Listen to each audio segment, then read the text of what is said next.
అందరికీ నమస్కారం. అందరూ ఎలా ఉన్నారండి? నేనైతే బాగున్నాను. మీరు కూడా బాగుండాలని ఆశిస్తూ ఉన్నాను.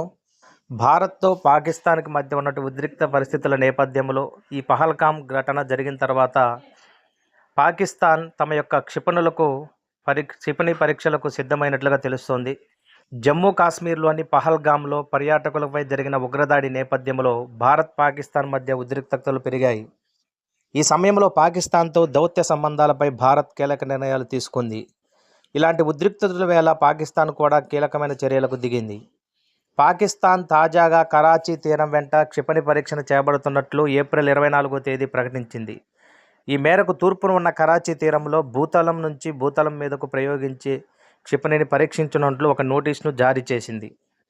అరేబియా సముద్రంలో తమ పరిధిలోని సముద్ర జలాల మీదుగా ఎలాంటి వైమానిక రాకపోకలు లేకుండా నిషేధం అమల్లోకి తెచ్చింది.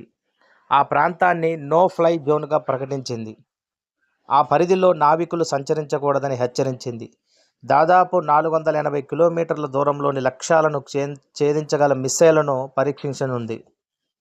పాక్ తన ఎక్స్క్లూజివ్ ఎకనామిక్ జోన్ ఈఈజెడ్ ప్రాంతంలో ఏప్రిల్ 25వ తేదీన ఈ క్షిపణి పరీక్ష చేపట్టే అవకాశం ఉందని భారత రక్షణ రంగ వర్గాలు అంచనా వేస్తున్నాయి.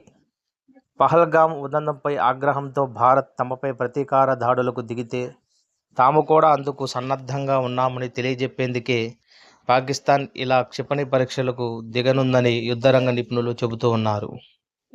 ఈ విధంగా క్షిపణి పరీక్షల కోసం పాక్ సంసిద్ధం అయినట్లుగా మనకు తెలుస్తూ ఉంది. పాక్ తన యొక్క వక్రబుద్ధిని ప్రతి విషయంలో చాటుకుంటూ ఉంది. ఇప్పటికే అమాయకులైనటువంటి టూరిస్టుల మీద ఈ పహల్గామ్ ఘటన ద్వారా అలాంటి దాడి జరగడం చాలా దురదృష్టకరం.